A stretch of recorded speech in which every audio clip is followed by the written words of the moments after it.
Hello and welcome. Let's talk about Project 4, the proposal, which also serves as your final exam for this course. As with every module, you will find your student learning objectives, some resources to help you be successful, prior work samples from other students, and even a work sample created by myself.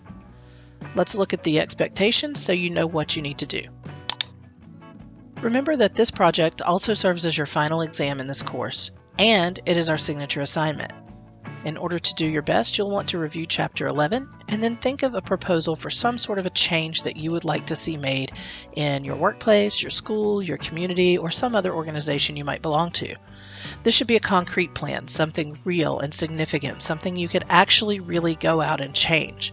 While stopping racism or paying servers more are lofty goals, they are well beyond the scope of this project. You want to do something concrete, like filling potholes or adding in a dog park or a playground, or fixing streetlights or adding streetlights, or putting in a new road, or adding air conditioners to the Bayou building, those sorts of things. Something that is considered concrete, something that has actual costs and tasks associated with it, rather than something existential like fixing a world problem. Remember that there is a person or a group that you will address this to. You are not making a general plea to the public at large. Consider the audience for your change. You want to consider also that while this is a formal proposal, it is also unsolicited. This group or organization did not ask you to give them information. You have decided that this is a cause you want to champion, and so you're putting together the information. Do not create your proposal as a letter. This is not a brief thing. It should be a multi-page report-style proposal suitable for binding if you printed it out. The parameters for this project include that you must have a cover page with at least one image. You have to have your title and your prepared by area, which includes your name and your contact information. You'll want to have a table of contents that has both headers and subheaders along with page numbers. You need to have a summary of the change itself, which is something that's going to state the problem or the current situation and how your change would address that problem or situation. You need a very detailed description of what you're trying to do. How will your workplace or school, community, or organization be better if these changes are implemented? You need a reasonable timeline for implementation. Obviously, if you're trying to build a whole new building, that's going to take more than a week. You also need a proposed budget with summary of equipment and supplies needed, and that as well must be reasonable. One single street lamp is not going to cost $1 million. It also is not going to cost $20. Do a little bit of research and get a reasonable figure to put in, even if you can't find an exact one. You must also include a request for approval. This is a letter that's near the end of your proposal that will ask the group or organization which option or which package they prefer. You never offer a no on a request for approval. If they don't want to accept your proposal, then they simply won't contact you again. And you need to have 3 or 4 different options: package A, B, and C, gold, silver, and bronze, something like that, where the top package is the most expensive. It has all of the bells and whistles, every single option.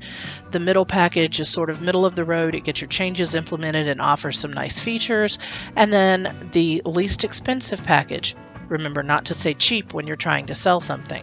The least expensive package would be the basic, something that just implements the change, but may leave other things for later or for other groups to come in and take care of. You also, if you use any sort of facts and figures that you pull from the internet or elsewhere, you will need to include a references page that includes that information. Some other tips for success with this work are that you need to be very concise but clear. It's going to be written for readers who want a well-documented and thorough discussion of the topic. It needs to include facts and figures, statistics, as many images or maps as you need, whatever you need to convince others that this is the way.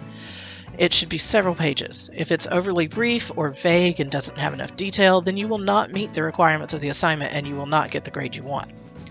If you pull statistical information, remember anything with statistics you must have a reference for. If you use images to support your arguments, any of those sorts of things, you'll need to include a references page that shows where you got that information. Finally, because this is the signature assignment, you also have to add one more page at the end. This one can simply be a plain white page with your writing on it. And this is where you're going to create an appendix where you self-reflect on the process of writing this proposal. Describe and evaluate your monitoring process, your learning process, how you figured things out, how you overcame any obstacles you might have found, anything like that that is going to help the college understand your process in creating this assignment. This reflection should be at least 250 words, and again, it can be the very last page, almost like an afterthought to the main file. Once you have completed your work,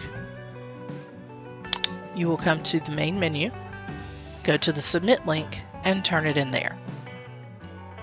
As always, if you have any questions or concerns, please don't hesitate to contact me, and good luck.